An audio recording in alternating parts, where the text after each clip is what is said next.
No, we've got Okay. her like in line there. Okay. She's- All right, good. Yeah, Thank she you. was Sorry just about the starting delay. recording. Let's call the meeting to order. Would you call the roll, please? Certainly. Freepartner. Here. Greco. Here. Gasheva. Here. Hobbs. Here. Jenkins. Here. Kopenhofer. Here. And Victor. Here. Thank you.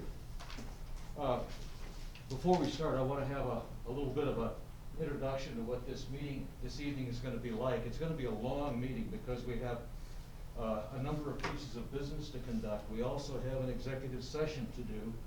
The executive session will be for two reasons. One is to do the director evaluation. The second reason is to review executive session minutes, which we are required to do on a regular basis, so that we can determine what executive session minutes are ready to be released, in other words, made public. We will conduct most of the business part of the meeting, the new business, prior to the executive session. We'll hold the executive session, and then we'll have two pieces of business that we'll conduct after the executive session. That being approving the director's salary and approving any executive session minutes that we decide we're going to release. Now, when we get to the executive session, of course, we'll ask all of our guests to leave. If you want to be called back when we come back into regular session, let us know and we'll text you so that you can come back. The executive session is likely to be somewhat lengthy, as the topic generally calls for that to be lengthy with a fair amount of discussion. But we're happy to call you back and have you come back for those last two pieces of business if you wish. So please let us know that prior to leaving before the executive session, okay? All right, at this time, I'll call for public comment. Do we have public to address the board? Sure. Okay, Carolyn? Carolyn Kinsella, and I just have a quick statement. I've been here for the last few meetings, which have been incredibly interesting, and I've been thrilled to be a part of taking a more active part in the library board. I know that we've looked at many different areas of the library, and we've talked about guiding policies and principles. I know from the previous meetings that you're working on personnel with the HR that's coming in, and I think that's a great ideas. That the policy committee, according to the agenda, also met recently, and so I look forward to hearing what that policy committee, their report. I was not able to find when they met when I was looking through the website.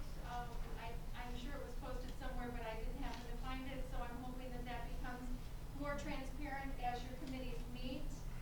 I'm happy to hear and see about the website that's being developed and created. It's great to look on there and see so many more things included. I know that all those things that are required by the state will soon be added. Nothing comes quickly. We're looking for the continuation of policies. We know that COVID really isn't over, and I've never seen a policy here on who has to come in person, who doesn't come in person. I know that there's a mask requirement because that's everywhere, but again, those overriding policies that sometimes make it difficult to know exactly what is happening and when. I also understand that we also need some policies on things like financial issues, like credit cards, who gets to use those, when, and how. Those, I have not found those policies. And travel. When do we get to travel, to what places, what kind of expenses are covered, what's not covered. Those things, if there's a policy, then that's not a question if he travels or she travels or they travel. If those are there, then it makes things easier and more equitable between people. So I understand that writing new policy for these types of things is difficult, especially if it's not there, if it's non-existent at all, or if it's really outdated. And it takes time to answer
Thank you.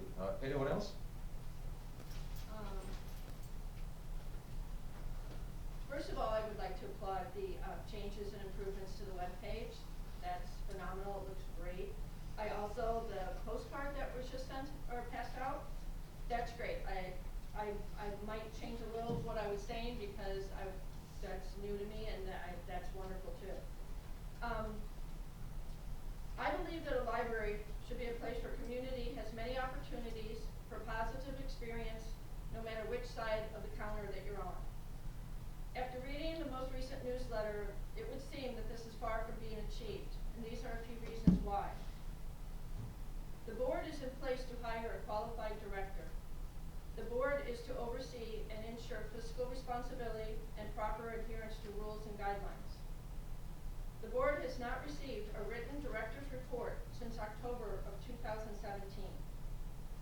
The board does not require an inventory of the library, and the director could not provide one for us through a FOIA request.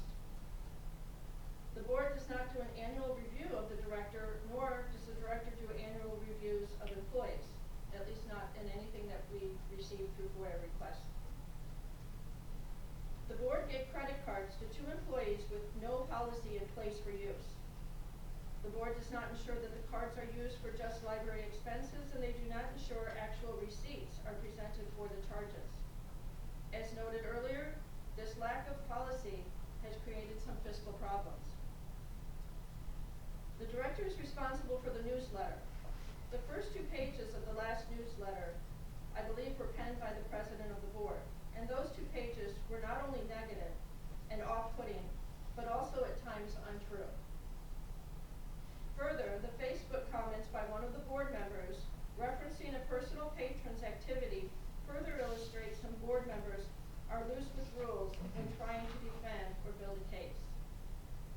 These examples of defensive posturing make public interaction difficult and strained. The board approved the director to work from home during COVID. According to the director, an additional employee worked from home making phone calls to shut-ins for wellness checks for the community during COVID. This shows that the director understood the mental toll that COVID was having on the community.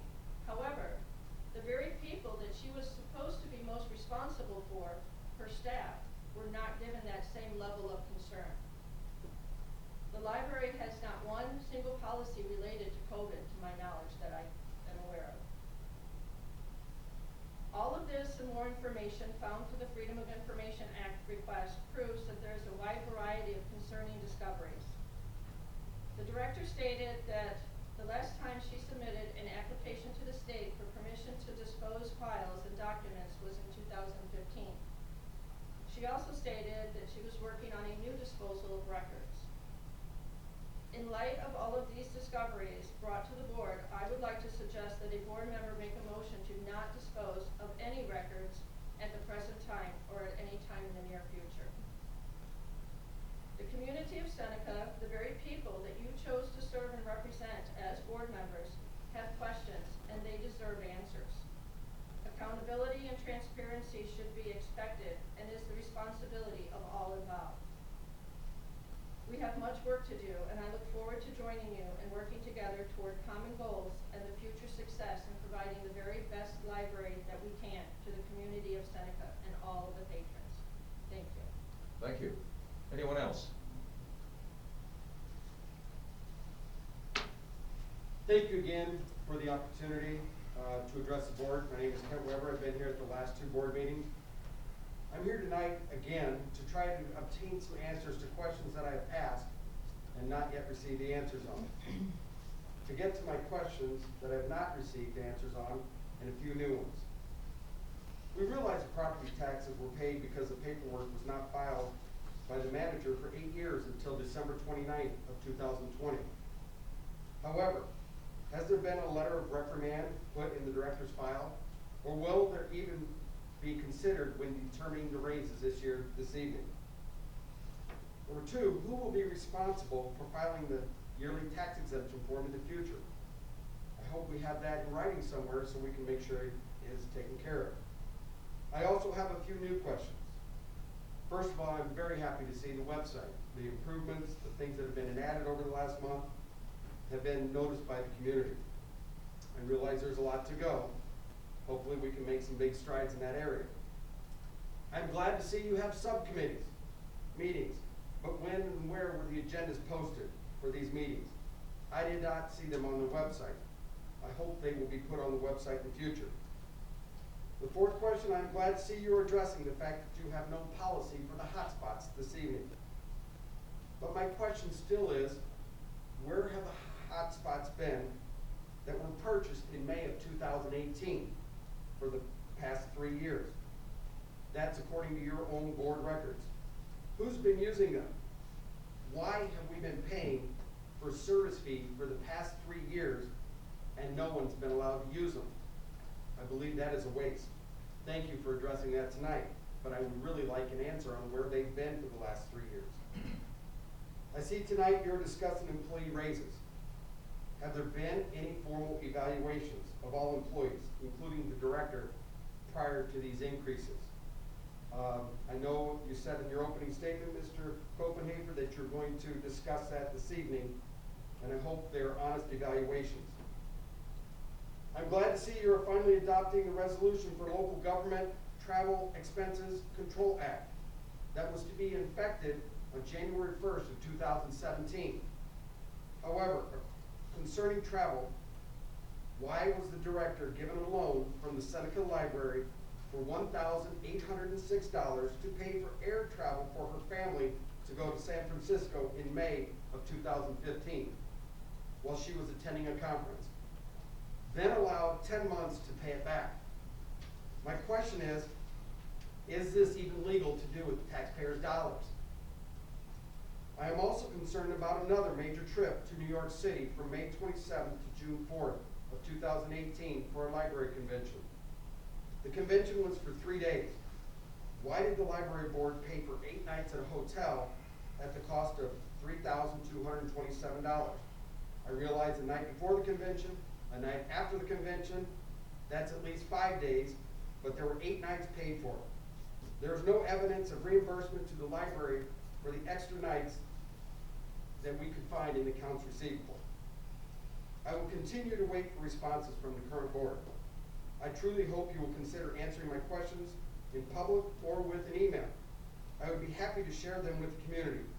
I hope the board will change its process in communication with the taxpayers and the patrons to answer these questions and create an open dialogue with the taxpayers and patrons of the library. Thank you. Thank you. Anyone else? Hi, my name is Becky Siegel Hardy. I have been a citizen for almost 8 years in Seneca. Thank you for giving me a moment to speak. I have a packet for each one of you. If you'd like to take one and pass them to each board member, that'd be great. I have 2 issues I'd like to bring to attention.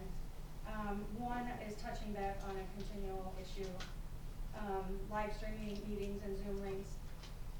When library issues were brought to public attention at the beginning of the year, I wanted to seek information for myself, forming my own opinion. I started asking for board meetings to be live streamed so that compromised people like myself didn't have to be in person for meetings. I requested and asked, called the library, even spoke to the board president several times about it. He reached out by text and phone over the course of 2 months. I was told it would be live streamed, that it would not be live streamed, that there weren't capabilities to live stream, and even told that it might be done on, and I quote, on a special case-by-case basis without creating the if she can do it, why can't I problem, unquote.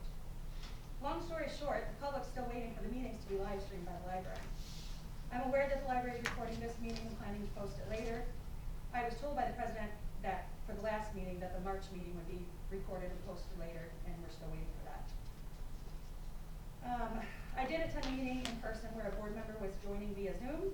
That showed me that the board is very capable of live streaming meetings for the public that cannot attend. It's also a direct violation of an Open Meetings Act to have a Zoom link for a board member and not offer the same to the public. It was also brought to my attention that board meeting Zoom links were in fact made available to the public on the library Facebook page in May of 2020. My question on that topic would be, why would the board, specifically as president, go to such great lengths to avoid live streaming or offer Zoom links to the public? My second issue is I FOIA'd ComEd bills for years 2015 through February of 2021. In March, in an email to Margie Nolan, I asked for the invoices. I received over 125 pages, out of order, pages missing, entire months missing, 4 copies with information blocked out, as in markings showing that something was put over information as the copies were made. You can see some of those examples in your packets. From account ending in 002 for the main building on Main Street, 74 months of complete invoices should have been produced. The first round, I only received 58. Only 15 of those at the time, 58, only 15 were paid on time. I made that information public to many at the time, in person and on a public Facebook page pertaining to this current library concern. After that, in emails between Margie Nolan and myself, it is indicated that additional invoices do not exist. I considered this FOIA incomplete. She eventually reached out to ComEd. They informed her that they do not keep records beyond 24 months. She did provide some 2019 invoices to me. I indicated, I gave you copies of our email threads for you each to look at too. I indicated that records should be kept on site for 7 years per the records management section of the Illinois State Archives. Last week, Margie Nolan did leave me a letter of denial with my FOIA pickup. It was undated. She stated that this FOIA is complete. My final tally of invoices for one account, there's 2 accounts. For one, the major one for the building. I received 66 months out of the 74 requested.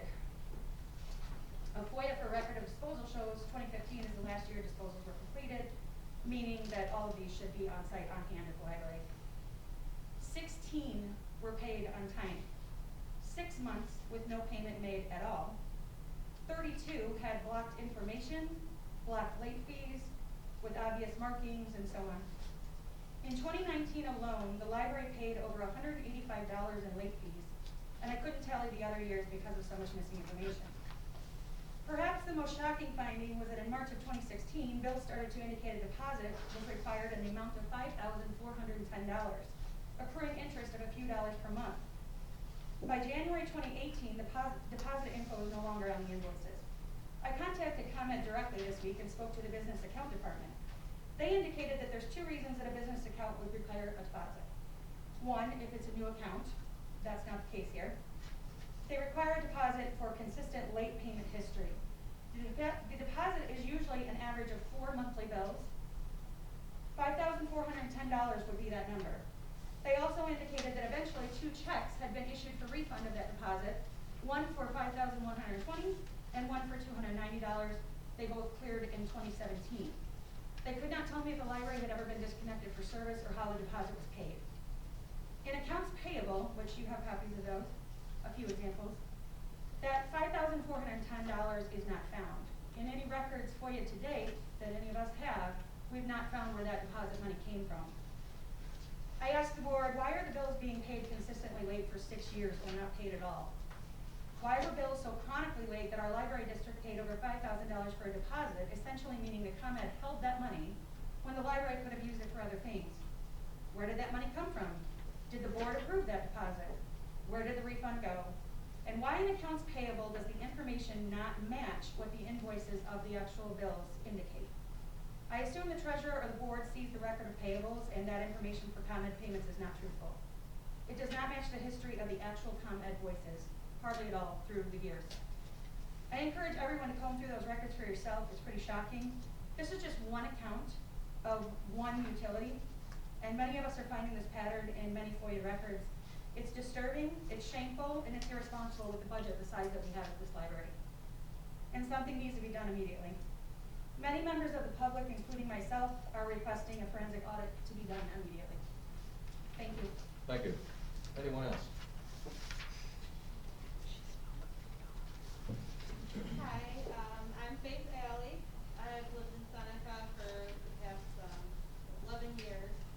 Before that, I lived in the Coal City area and was blessed by an amazing library, which I spent most of my teen years in pretty much all the time outside of school. You can imagine my disappointment arriving in Seneca to find this library offered none of the same services that were offered to teens that I was accustomed to. I I did voice the need, even went as far as attempting to start a teen book club. Sadly, I was met with very little support, and I'm sorry to say the situation is about the same to this day. Now, we've all heard the mismanagement going on, and it greatly concerns me as a young taxpayer, as it should all of us. What I would like to bring up, though, is something I hope is a common ground among everyone present and viewing at home. You see, ever since I started following this movement to help the library, I've been told by many friends my age things such as, why do you care? What does it matter? And we don't really need libraries anyway. You can do all that on your phone. You can order off Amazon. It's not necessary anymore. These friends are from Seneca, and obviously were let down by the library the same way I was. They never really got to see the great place that our library has the potential to be. Moving forward, if my generation doesn't see the library as necessary, do you really believe that they're going to continue to bring their children in? Just want to show you a picture. This is my daughter, Beatrix. Is that part of the library? I took this her first visit that we came in a few weeks ago.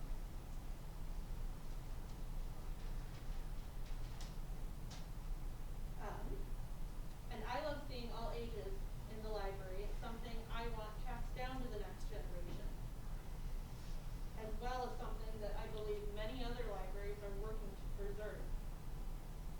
The sad reality, though, is that our library is thought of as unnecessary, outdated, and really not worth my time to try and better, as I've been told by friends. We are mediocre at best. And sadly, I honestly can say we are the joke of the rail system, and that is upsetting. Yet we have a collection and resources and a budget that other libraries would kill for. By allowing the mismanagement to continue, we aren't helping the library to survive the current culture change. Just recently I saw on Facebook a couple purchased a building and were asking for ideas to start a business in it and what to do. One of the top things mentioned was a rec center or something for the kids, because there was, quote, nothing for children, nothing for teenagers in this town. And that's devastating for me to see so much of the public say that, when I know this library could offer so much more to these teenagers and these kids. Libraries are dying out, and it's our job to use our resources properly and to hire skilled staff to make our library a place of learning, entertainment, enjoyment, and aid to our community. So I ask the current board, as fellow library lovers, to please be open to change. The last thing I want to see is our library to become irrelevant. And as board members, I trust that you feel the same way as I do. I thank you for your time and consideration.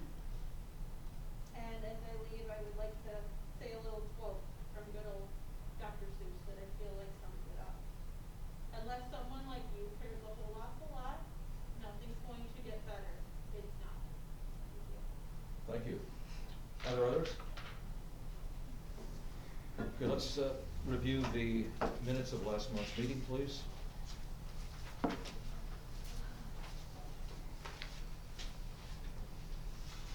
Are there corrections to make in the minutes of the March board meeting? I saw one, it's Diana, R-U-D-I-N, Okay, spell for me again. Diana, and then R-U-D-I-N. I-N, okay, thank you. Okay, spelling correction on the name, all right. Are there others? Could I have a motion to approve the March minutes, please? I'll make a motion, we approve the March minutes. Okay, second? I'll second. Sorry, who seconded? Okay.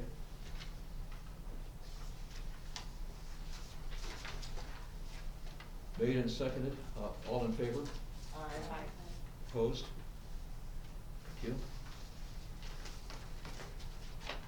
Now, if you'll look at the minutes of the March 29th Policy Committee meeting, please.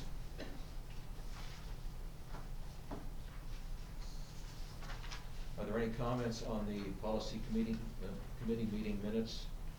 And Paula, I'll specifically ask you to make sure that the minutes are accurate.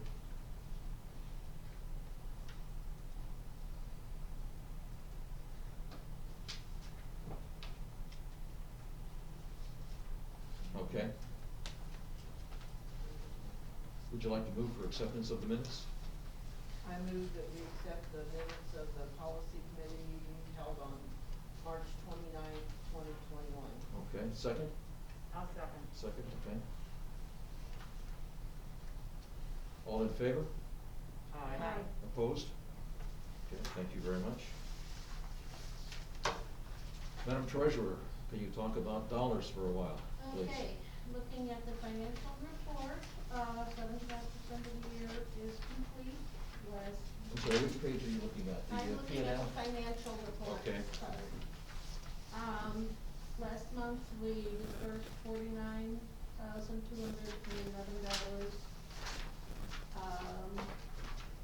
And again, looking over through the disbursements with the exception of the comments that have been previously made due to COVID changes, causing variability in the amount to budget, we are pretty much where we would expect to be at this point in time.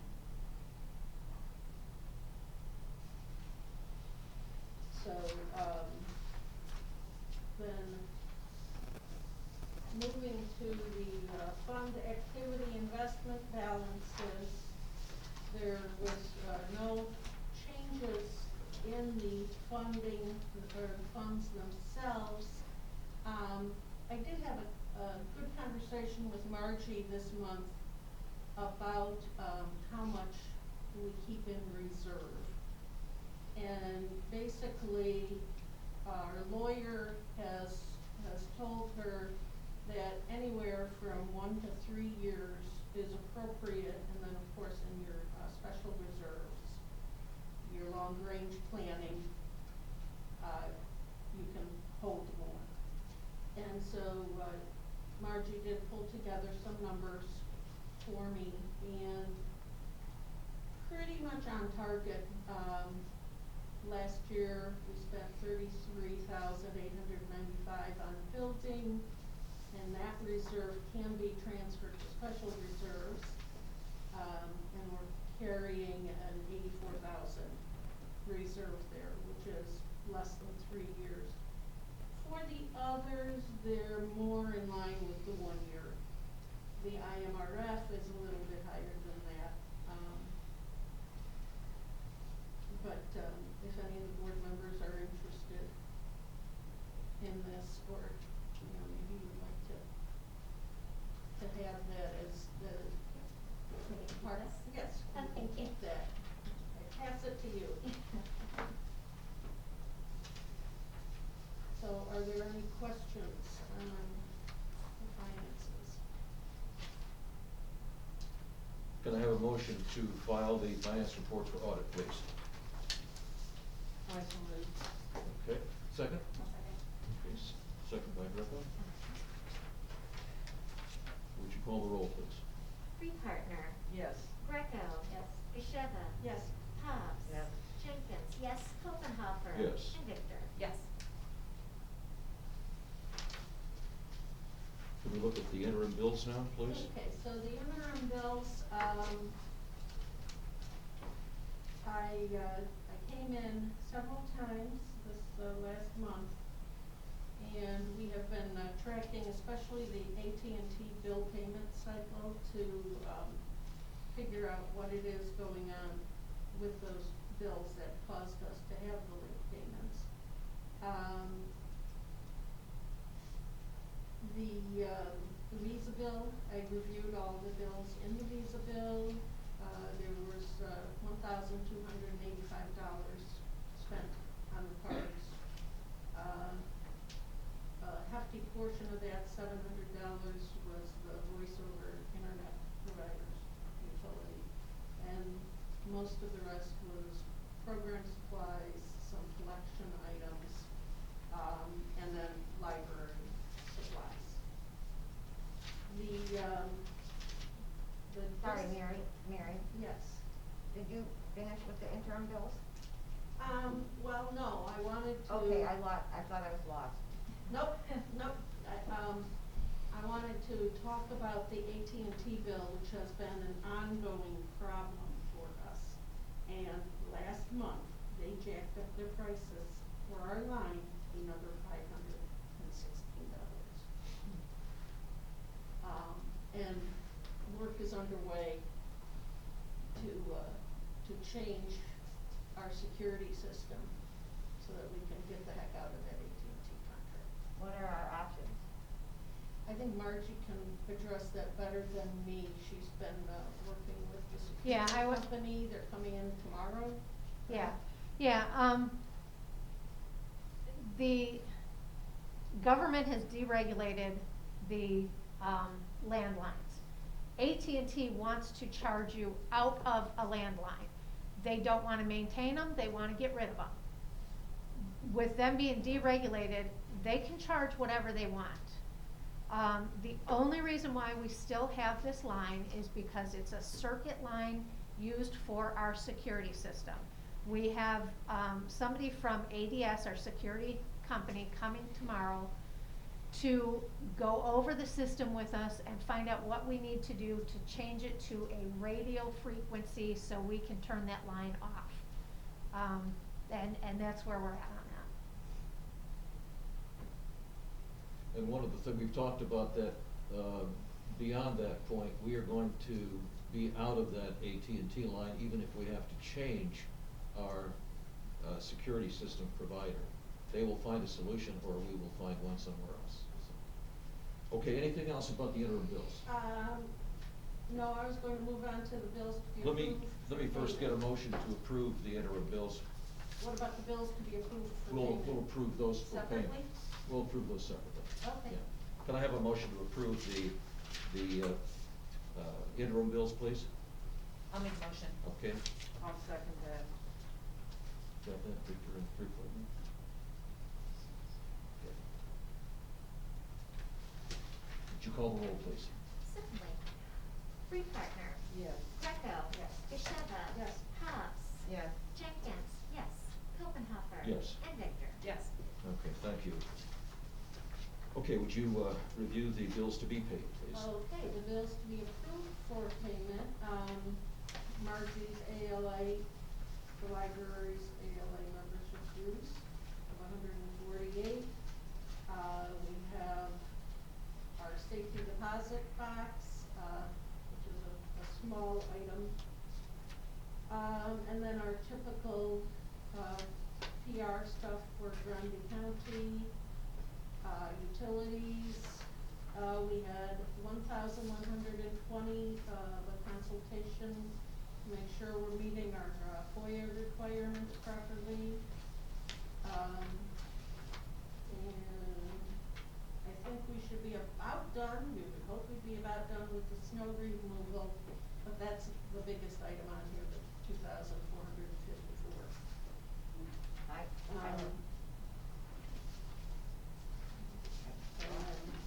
Other typical items, bookkeeping and collection. I have a question. Yes. The snow removal, was that for the whole entire season? No, that was for, I believe it was for February. Just February? Yeah, we had, let's see, I will pull the bill out and pass it over to you if you wanna take a look at it.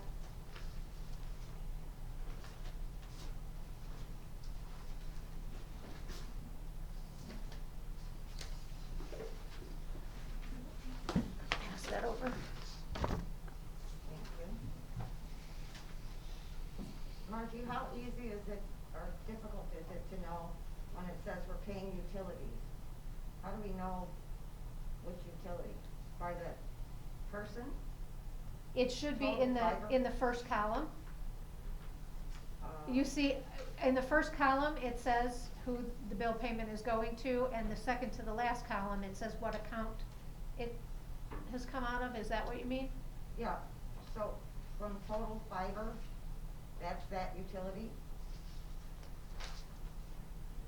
Oh, That's the okay, so you see in bold, it says iFiber Illinois. Yep. And then underneath it, it's the total paid to iFiber Illinois. And that's, if there would have been like 3 bills, like, Baker and Taylor. There's Baker and Taylor Audio, there's 3 bills Right. listed under there, and then the very last line says the total to Baker and Taylor. Right. It was about utilities, so that's what I was wondering. Okay, thank you. Mary, anything else on the bills to be paid? Nope. Are there questions, other questions on the bills to be paid? Could I have a motion to pay the bills, please? Motion to pay the Okay. bills. Second? Greco? Would you call the roll, please? Parker. Yes. Greco. Kasheba. Yes. Haas. Yes. Jenkins, yes. Hopenhofer. Yes. And Vickers. Yes. Thank you. Lynn, I think I know what you mean, and when I can Okay. come over there, Okay, some of you have already noticed the changes in the website, so you've kind of stolen our thunder just a little bit, but for those of you that have not had a chance to experience it, Margie has asked Julia, who has made these changes and has many, many more she is going to make, do a brief presentation on the website. Hopefully all of you can see it well enough. so we will hand it over to Julia Peterson. Hi, my name is Julia Peterson. If you don't know me, I have been here since 2015 and worked here since I've been in high school. I started as a page, and then I had to go away for a little while for college, but now I am back full-time, and I'm very excited to be working on the website right now. I know that's something that we've been talking about a while, and I know Margie was really excited to get me on board for that. So as some of you probably noticed, I have worked on updating this website. We are working on a complete overhaul, but real quick, I do just want to go over some of the changes that have been made on our current website. Julie, let me interrupt for just a second, I'm because sorry. what you didn't do in your interruption is to say that Julia has a degree in, Oh, yeah. in media. I do. I have I graduated in May 2020 with a degree in communications from Aurora University. Something that none of the rest of us have, so she brings some unique capabilities. Thank you, go ahead. Thank you. Sorry, I didn't think of that. But yeah, so some of the changes that have been made to the main site, other than just regular cosmetic changes, we have been updating the calendar finally. So the calendar has events listed on it through our newsletter, so that is through May. We have updated some of our online resources, including we have directions on how to use Prairie Cat in our How Do I section. We are part of Explore More Illinois. We now have an explanation for that on our website, so that people who maybe didn't know about that before can access that better. They did have that pinned to the front page for a while, so hopefully people saw that. We do have a section for FOIA and OMA on here as well. Open Meetings Act, and this tells us who our officers are and who the form should be submitted to, and just has a little bit of general information. We do have on the library board page the current library board and everything, the upcoming dates for this year, and also the link to the most recent board meeting agenda and most recent board minutes. Also on the front page is the agenda for this meeting, obviously, that was posted. And we did add some mobile links for people, Android and Apple, just for some of these book apps that people might not be aware of. Because like we said, libraries are not obsolete, but there's always ways that libraries can connect with people, that people do use their phones all the time, but that doesn't mean that they don't have to use their libraries on their phones. And so some of these are things that we have been part of for a while, but now we're just able to reach, do a little bit better outreach.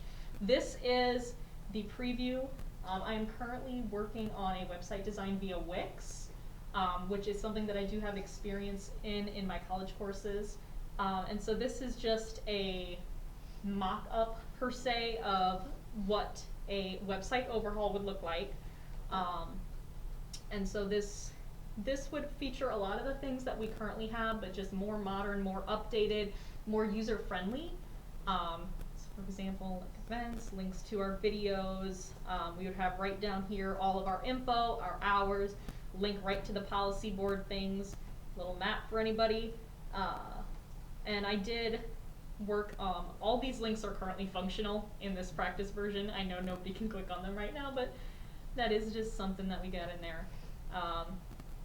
And also this website would have its own built-in little blog that we would be able to do posts on, as well as on our other social media. I know we were talking, me and Margie were talking about possibly branching out into other social media such as Twitter.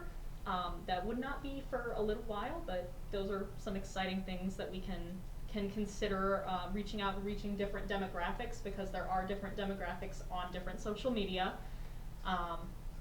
And these are I just made 2 example posts for the, based on our Good Friday post in our community recipe program. But some examples of some things on this website: we have our history on here, newsletter, a calendar. I put some of the library policies on here already, and as we get more copies of those, like for example, these are PDF downloads that people would click so they could easily print them out and just have them on hand. So that is an example of something. And then we have FOIA, OMA, and then Post Archive would just be, like I said, just the blog post that we would have on here. More details about our services. We did update details about our services on the main site as well. Unfortunately, the main site doesn't support pictures very well, so that would be a benefit of having a new site, is we'd be able to have more media on there. And I know it can be helpful for people, especially if it's their first time coming to the library, to go online and like see a picture and be like, oh, that's what that looks like. This has details on our interlibrary loan, rules for our notary service. I don't want to go through everything one by one because there is a lot on here.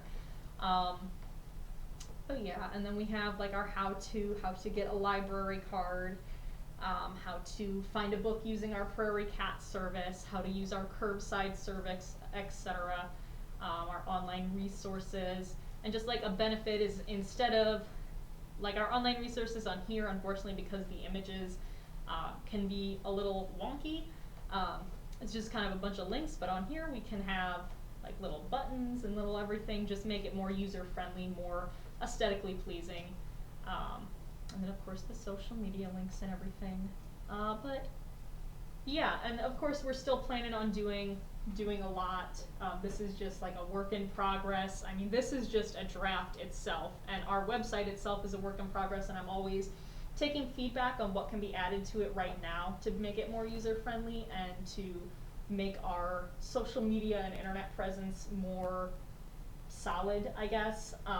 But we are planning a lot for the future, definitely planning on uploading previous meeting minutes to become available, planning on more resources being added, possibly more directions, because obviously everybody can use some help finding something.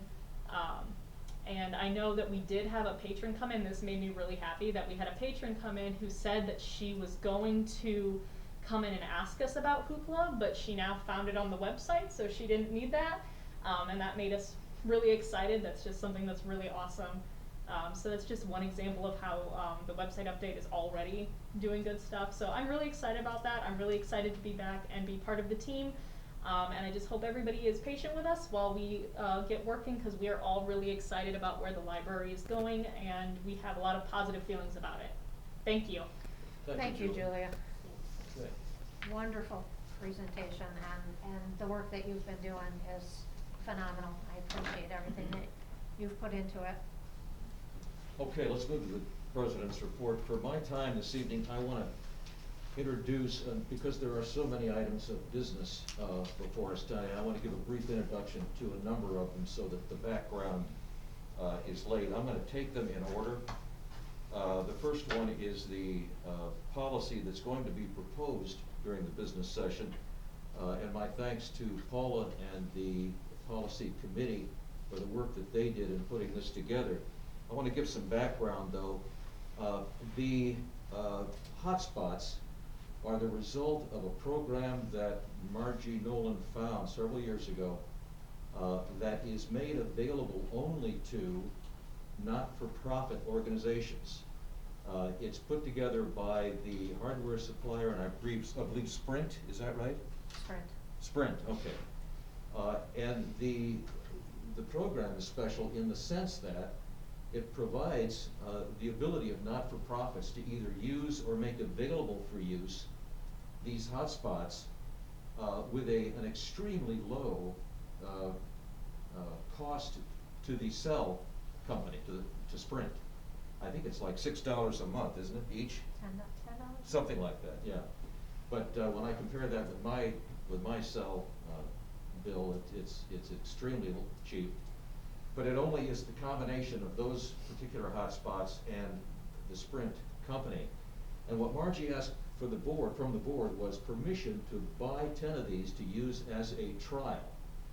And because they were a trial, they weren't made available to the public, obviously, except for 2 of them.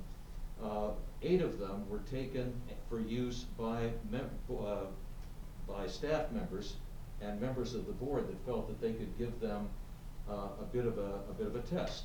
And so that's what happened. So I think there were 2 that Margie talked patrons into taking, so 2 were actually taken by patrons, but as part of the trial.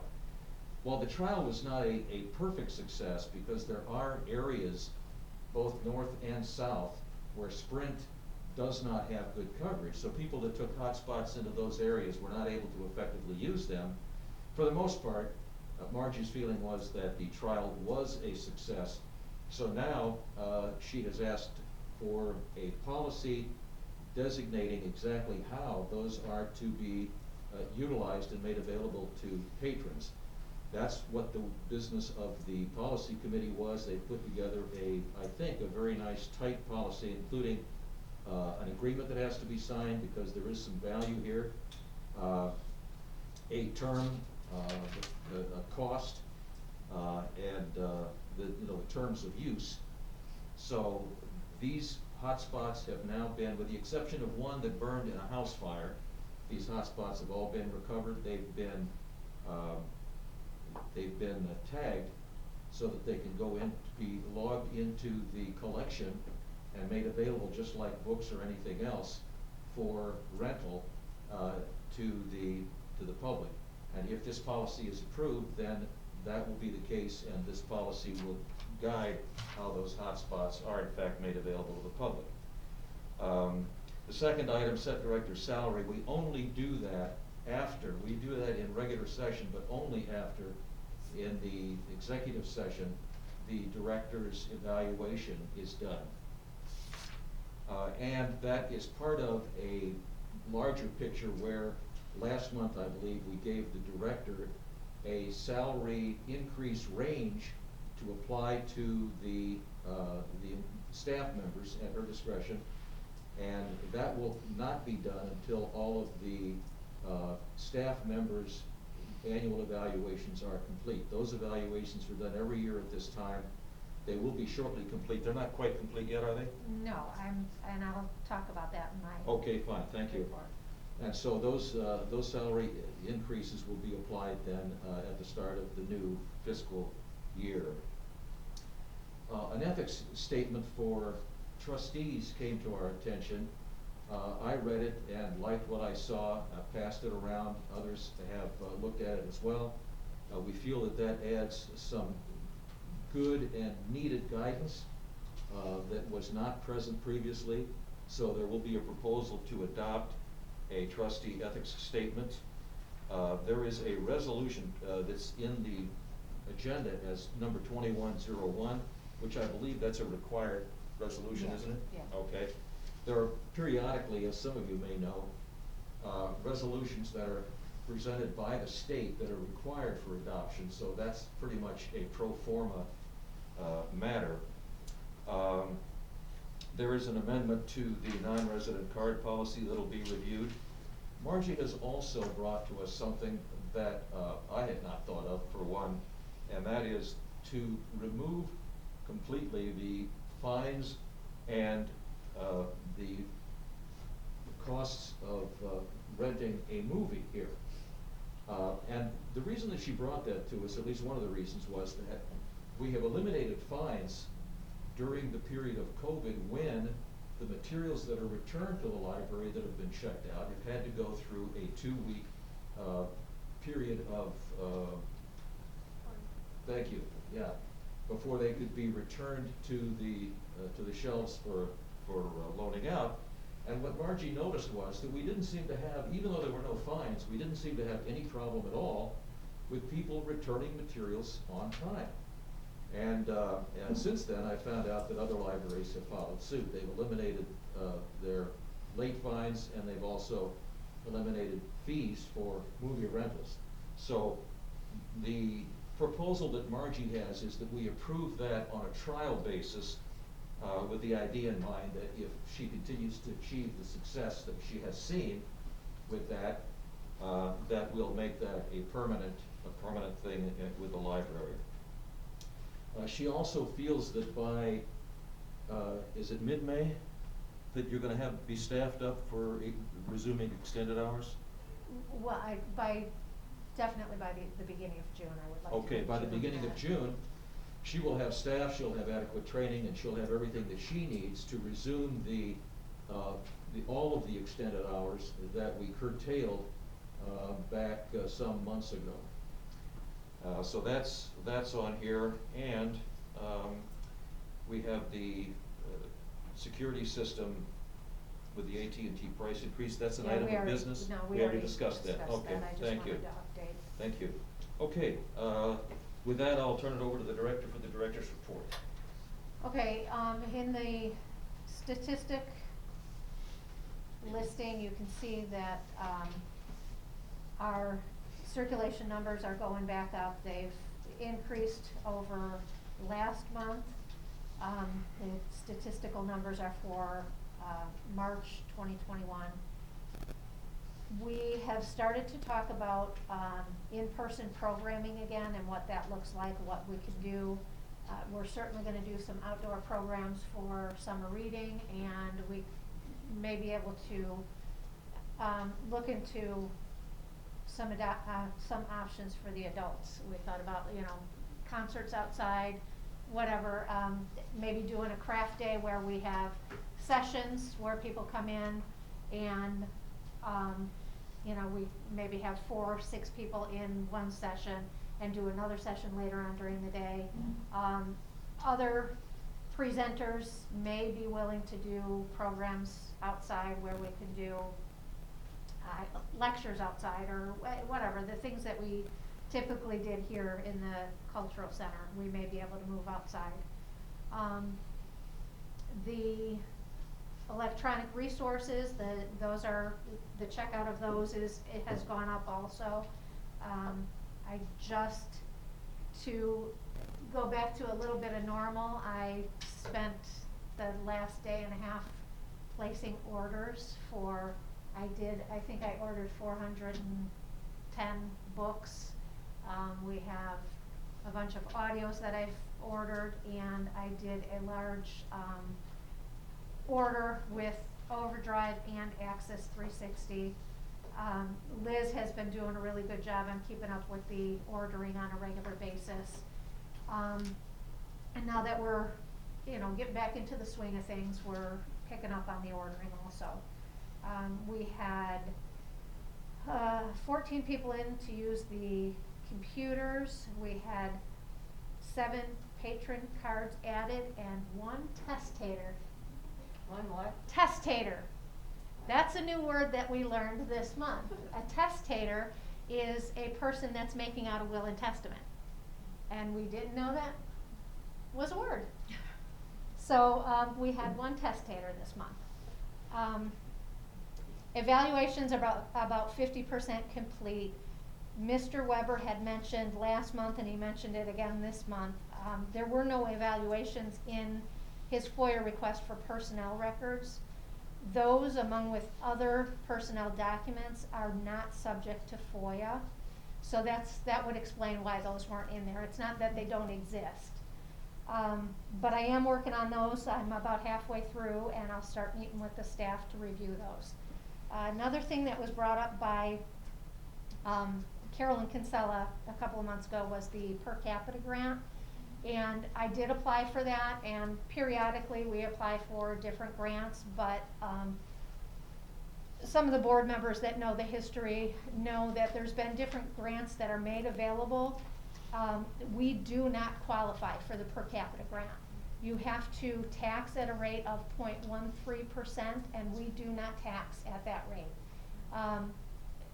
There is a stipulation where you can make that income up with things like your fines, rental, if you had rental property, if you charge for the use of your meeting rooms.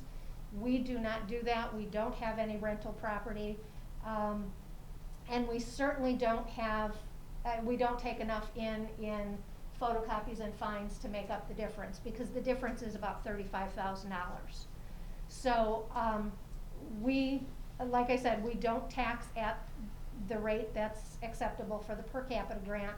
And that's one of the things that I remember for years being a source of pride, was that we are taxing at such a low rate.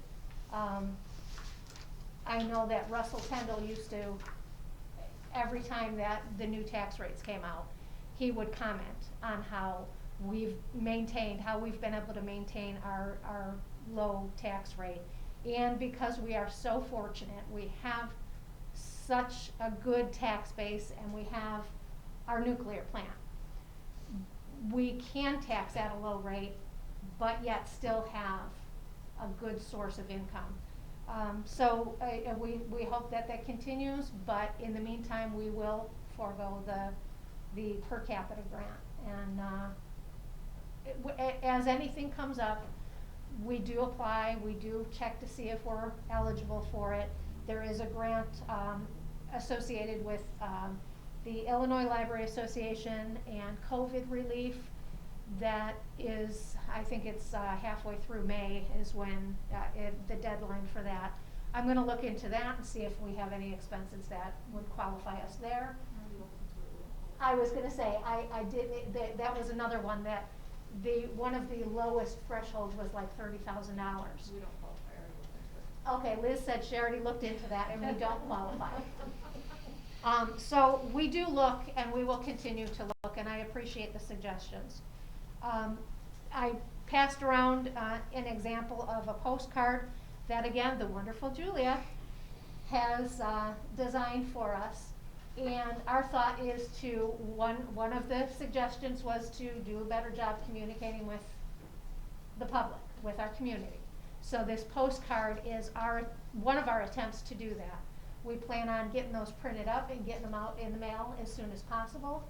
And I think it's got some good information on there. It lets people know where we're at, what we're doing, and let them know that we are here. I'm always open to suggestions. I'm open to constructive criticism. I am not perfect. I have made mistakes along the way. I know we have one board member outgoing and one coming in, and I look forward to a fresh perspective, and I look forward to working together to improve where we can improve, and maintaining a good level of service for our community. I do love this library. I have been a member of this community for 30 years, and I think we all have the same goal, is to make this library the best that it can be, offer what we can to our patrons, to our community, and reach the people that we are not reaching. So I hope we can continue to work together towards that goal. Thank you. Without objection, I'm gonna go out of order just a bit. I'd like to conduct as much of the new business, and one item of old business as we can prior to calling the executive session. That way, if any of our guests, don't choose to come back after the executive session, they would at least have been here for the conduct of the business. Exactly, thank you. Well, the next item on the agenda actually is the committee report from the policy committee. I think I stole your thunder with my introduction to the item. If you have anything to add, that's fine, or you can save your comments for when the motion is put in. I figured I'd make the motion and then Okay. we have discussion. All right, that's fine. Well, without objection, let's do that. Let's move on to new business, and the first item on there is in fact the proposal for the hotspot policy. Would you like to make that motion, please? I move that we, accept the equipment loan agreement concerning the hotspots. I'll second. Second by Lynn. Okay, had you finished stating the motion? I think I was. Okay, all right, good. Good All right. job. Moved by Free Partner, seconded by Hobbs. Okay, the motion is on the floor. I believe you've all seen the policy and had a chance to review it. Are there questions that you have, or corrections you'd like to make in the motion on this matter? I have a question. It says, number 10 here says if the hotspot is 5 days late and, the hotspot will be bricked or service shut off, and then the patron billed for it. And the question is, are we at least going to contact them first, or make attempt to contact them before we do that? I'd hate to have somebody Forget they have a hotspot. forget they have And it. give the bill for and- $125. Right, exactly, it just seems like that's. I mean, and part of the checkout process is gonna be a contact number, correct? Right. I'm assuming. Yeah, and I think that on the agreement sheet, Yes. there is. Email, phone number, signature, yeah. Yeah. And does that need to be part of the policy though, that says that an attempt will be made to I don't contact know. them? I don't know. Or is that something that, If we made it part of the policy, it's part of the policy. There's no room for, personal interpretation or, you know, I think it should be part of the policy. So can we just amend? yes, amend the policy to, I mean, Just and. number 10. Yeah. Yeah. And the question is though, I mean, when you say an attempt will be made to contact the patron, we only have to make one attempt, correct? Right, but ultimately, as with anything else, it's you know, we will make a courtesy call Right. to the patron, but ultimately, it's the patron's responsibility to return the item. All right, I'll take that as a motion to amend. Motion to amend, Do we have a yes. second to the motion to amend? Okay. Greco? Or let's take the motion to amend. Is there any question or concern about the motion to amend? All in favor? Aye. Okay, all opposed? Thank you. So the motion is amended so that where item number 10 talks about a late situation, that there will be an attempt, a good faith attempt to contact the user prior to this action being taken. Thank you for that. Any other concerns about the policy as written? I was just curious, so after, going back, Mhm. after 5 days late, the hotspot will be bricked or service shut off, and then replacement hotspot package, that's where we put in contact. Library will attempt to contact before the billing of the $200 or $125. Yeah, I would say after five days After late. That's And, what needs to go, right. okay, yeah, Okay. okay. All right, good, thank you. Any other, Would you say what, after 5 days late? and a good faith effort to contact the user? User will be made, and then the hotspot will be bricked. Right, okay. No, I brick it after 5 days, And then I then contact them, contact but I them. wouldn't charge them till, yeah. I'd Okay. shut But it if off. Oh, yeah, we intend to shut it off after 5 days. Shut it off after 5 days, then try to contact the patron to return the item. Right. Right. and then bill them if you cannot get in contact with them. Do we have charges then from the company for this bricking or, and? For cutting the back- service? No. No? No. No. Oh, that's a blessing. Okay, that's,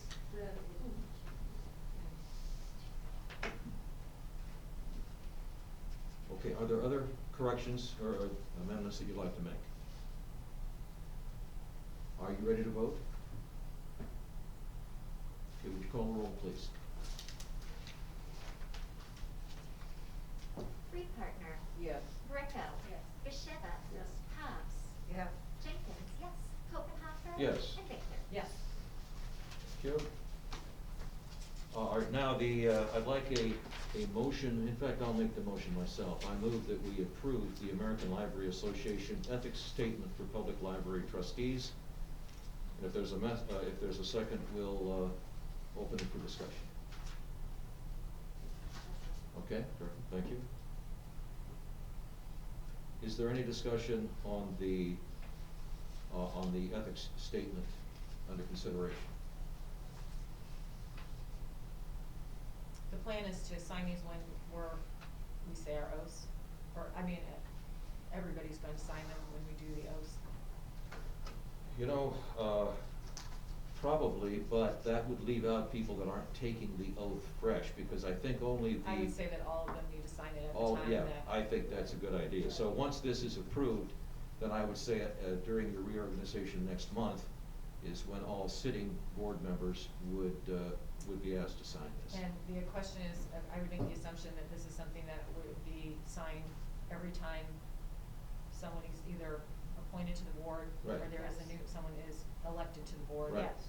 Going forward. Right. So it would be, basically, this would be something you sign every 4 years on a normal library trustee cycle. Right. Okay. Okay, other questions? Okay, the motion is made, seconded, and we've had discussion. Are you ready to vote? Would you call the roll, please? Freepartner. Yes. Greco. Yes. Bichetta. yes. Hobbs. Yes. Jenkins, yes. Koppenhofer. Yes. And Victor. Yes. I move we adopt Resolution 21-01. As I mentioned before, it's a pro forma thing. And if we can have a second, I think we'll go straight to the vote, because there's no option to modify this or challenge it. Can I have a second, please? I'll second it. Okay, it's seconded. Would you call the roll, please? Freepartner. Yes. Greco. Yes. Bichetta. Yes. Hobbs. Yes. Jenkins, yes. Koppenhofer. Yes. And Victor. Yes. Okay, thank you. And this, we have to sign this tonight too, right? Heather has the copies that need to be signed. Okay, all right, fine, thank you. Have you had a chance to look at the non-resident, or the proposed amendment to the non-resident section of our policy? Yeah, I got a question about it. Okay. Okay.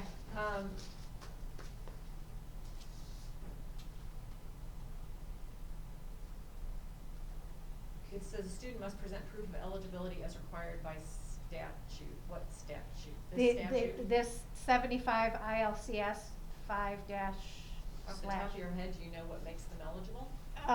The poverty level. Oh, okay. I mean, so what you're saying is someone could get, I mean, I'm not opposed to this, I'm just questioning it. If somebody could come from anywhere, or, I mean, this is really No, directed towards it's, students who go it's, to the it's, schools, right, correct? our area schools. Our area schools, okay. And if they're in that area that is not served and they are below the poverty, a low income household, they are eligible for a non-resident library card free of charge. What about someone who might be homeschooling? I thought that same thing, but I think that would fall under the public or nonprofit, private school. So they would also qualify for? Yeah, I mean, Okay, this based on- is just to make sure that every student kid in has Illinois access. has access to a library card, Okay. regardless of income status. The idea is to expand availability rather than be a restricting item. I forgot, did I call for a motion on this? If not, let's, let me have a motion, please, to approve. I'll make a motion. Okay. I'll second. Moved, seconded by Mary? Okay, thank you. All right, are there other questions that you wish to raise on this non-resident policy? Would you call the roll, please? Freepartner. Yes. Greco. Yes. Kasheva. Yes. Hobbs. Yes. Jenkins, yes. Hopenhofer. Yes. And Victor. Yes. Okay, thank you.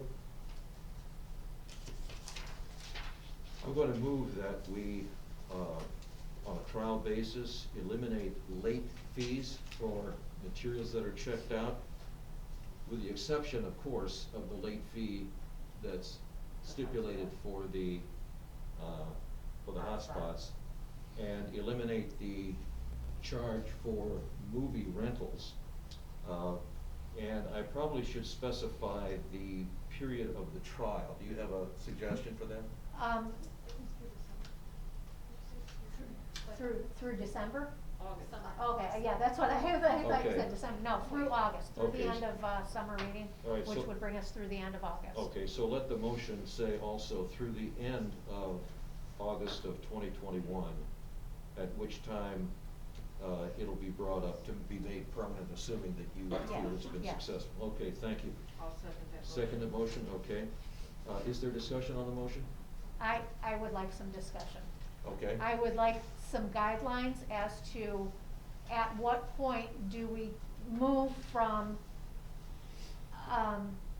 this is now an item that has not been returned. How many days do we go? Is it a 2-week period? I think that's reasonable. Or what? For if somebody has something out, Or what? or you're charged replacement cost. 2 weeks or 30 days, those are the options. Well, let me ask you this, what is the period right now if I'm late? Of course, If you're I'm- late, you're charged as soon as, like, Okay, the very next day. I'm charged a fine, but when do you charge me for replacement cost? Get 3 overdue notices. and 3 after- overdue notices? So that's 6 weeks. Okay, 6 Before you're weeks. billed for replacement Okay, cost. does it make sense to maintain that same interval before the replacement cost is charged? I think when we're talking about movies especially, I think that's a long time. Okay, That's 6 weeks that somebody has a movie. I would say, I'm comfortable with 3 weeks. But that's just my opinion. okay, would that be 3 weeks for movies, 6 weeks for other materials, or No, 3 weeks just for to, everything? during this Okay, trial, okay. let's say 3 weeks across the board. Okay, They still get the 3 notifications that it's missing and it's been. They would still get, I Overdue. believe they would still get Yeah, you notifications. would still get Yeah. the courtesy calls through the system because you still have the event checked out, so yeah. So they're still overdue. But they'll know. We're just not charging Right. a late fee. So Okay. you will still get the notices, you will still get the courtesy call through, Prairie Cat. So the motion would state right now that on a trial basis to be ended at the end of August of 2021, we will no longer charge late fines, with the exception of the hotspots, and we will no longer charge for movie rental. And that at the end of 3 weeks, the patron that has not returned the material will be charged for the replacement cost. Now, after the 3 weeks, if they, if you charge them for the replacement cost and they bring the item back in, As with, like, How does that right, work? right now, when you have an item that if you haven't paid for it and you return it, you don't have to pay that replacement fee. So if they brought it back, they don't have to pay that replacement fee. So if it's 3 weeks and 2 days, yeah, they won't have to pay the replacement Right. fee. right. Okay? Do we need to have the motion read, or are we okay? I'm okay. Okay. All right. Would you call the roll, please? Freepartner. Yes. Greco. Yes. Kasheva. Yes. Hobbs. Yes. Jenkins, yes. Hopenhofer. Yes. And Victor. Yes. And the item of old business, I'm gonna go ahead and introduce that now, even though we will have two items, possibly at least one item of new business to take up after the executive session. I'd like to move that by June, we reinstate all of the extended hours, meaning at this point, the evening hours, Monday through Thursday until 8 p.m. We've already reestablished the Saturday extended hours, so the Monday through Thursday hours are the only ones that are affected by this. And Friday. I'm sorry, on Friday. Until Monday, 6. Monday through Thursday until 8 o'clock p.m. Okay. and Friday until 6 p.m. Okay, thank you for Friday that. at 6? Yeah, This is by June 1st. June 1st. Yeah.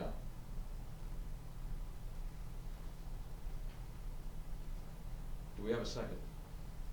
Okay. Are there questions or concerns? Can we keep a statistic? Can't hear you, Mary. I'm sorry, can we keep a track of how many patrons we're getting in during those hours as we open up? Yes, we have, just installed a new patron counter. I noticed that we didn't even think to reset it at the beginning of April. I want a full month at, the hours that we have, so that'll be May, and then we'll have, the reduced hours will be May. We have a patron counter, we'll see what we're at.